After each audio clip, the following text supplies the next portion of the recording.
How's it going, everybody? Nick Daniels here, aka Nick Daniels, and we're giving you folks, or I am giving you folks, a review on the movie Ready Player One, which I just saw last night in theaters. Now we're going to be talking a lot about the movie, the plot, you name it. Like, if you haven't seen it, you're really scared about, fuck, something might get ruined. Yeah, something's going to get ruined, so you've been warned. But anyway, we're going to get into it, and I'm sorry if there's any wind resistance there. It's a little windy tonight. I will say, though, it is nice and warm finally. I only have a light jacket on, and it's almost a little bit too much. Now, I had seen this movie last night with my buddy, and from what I gathered from the trailer, I was actually going to do a reaction, like a review before the trailer, like watching the trailer and a review after. I think that would be a really neat perspective on seeing a film. Because what you're going to get is you're going to get two perspectives in a review that you're not going to get anywhere else. You know, the biggest thing about a review is everyone reviews after they've seen it. But what if you did a review, like you do trailer reviews, yes, and then you do a movie review, yes. But what if you did the trailer, both of them right in the same video, and you separated them? You're like, listen, okay, the first 4 minutes is this, and the second 4 minutes is this. I think it'd go great. So I am going to be talking. Tomorrow's video is going to be on the Avengers, Fridays. I'm going to see you Thursday night. And it's going to be the late showcase too, so I'm going to be back at about 2 in the morning. There's no way in hell I'm doing a video then. But that's the plan. Friday, hopefully I can upload that for you folks, and we'll talk about that then. But anyway, back to this. So, Ready Player One takes place in a world where VR has literally taken over.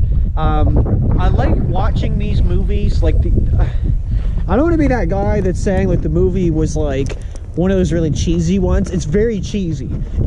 You can sit back, and I mean cheesy, you can sit back and watch it and you don't really need to invest in the story. I find you can kind of just take it for what it is.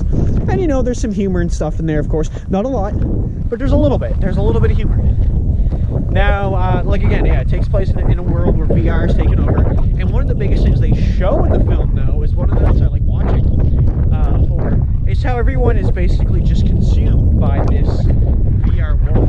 And it's mentioned multiple times that people escape to what they call the Oasis, this is what this is.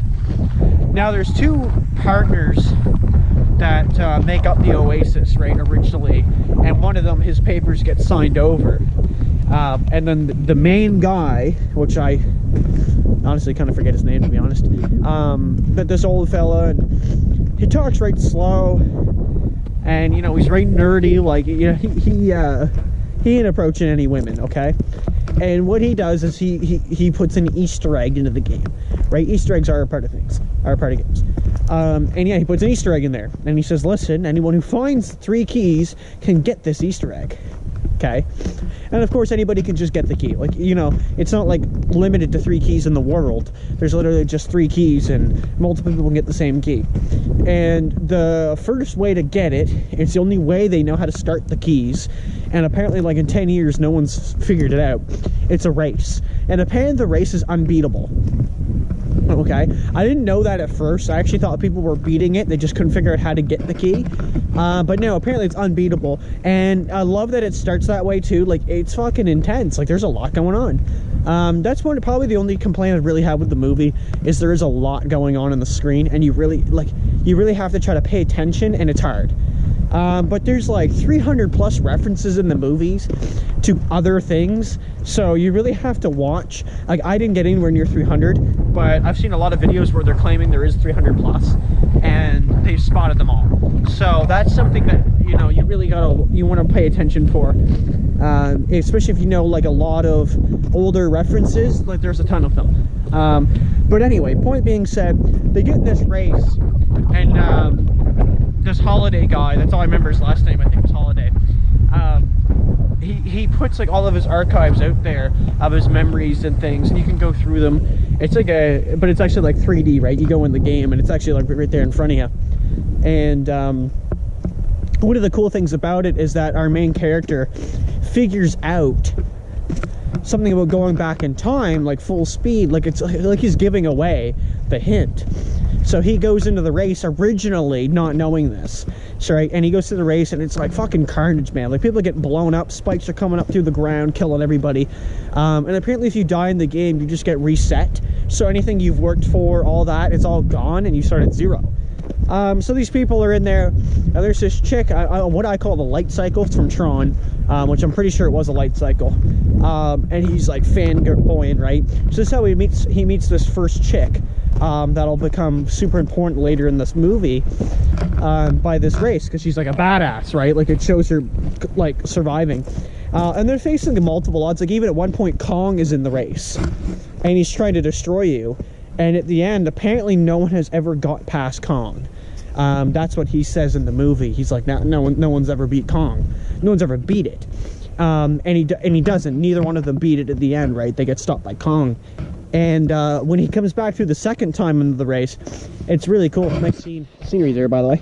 Check it out. He comes back through the second time, which is really cool how they show it, because he reverses, and the girl notices that he's not going forward, he's going backwards. And he actually drops through this hatch, which takes him all through the map, like the race, but below it, where he has no obstacles. Everything's just shooting up, killing everyone. And he's just watching, and he drives right up past Kong and hits the finish. And he said he's the first one to ever finish the race, which gets a target on his back. They've actually made a company, apparently, in the series, which the whole point of the company is to literally send people in, like just these random no-namers who will just randomly come in as like a number, and their whole point is just to try to get these keys. That's the whole point of the company, because if you get the Easter egg, I guess you get $500 billion and you get full control of the company, right? Which obviously is everyone in the world is on it. It even shows our main character, like, his parents have died at some point, so he's living with like an aunt and some crazy boyfriend, and he's hitting them with the kid, the younger guy here. So it really shows that like he's in the ghetto, like he's not doing really good, and he's still trying to do this. And there's like at one point where this ghetto boyfriend sells off a bunch of things or something, or spends the money that was supposed to be for the house on like new equipment and mods and stuff that he was gonna win something, and he lost, and he blamed it on the gloves. He didn't have his main gloves, and that our main character took. And it was interesting. Again, like, I like that they tie that kind of stuff in, that like shit's so bad just to the point where they're spending the money they need in the real world on the virtual world, because he thought that it would pay off, right?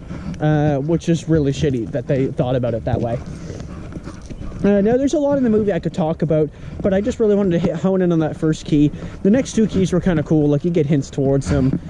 He meets a clan, so he gets like 4 other people, which is obviously one of the chick I talked about earlier.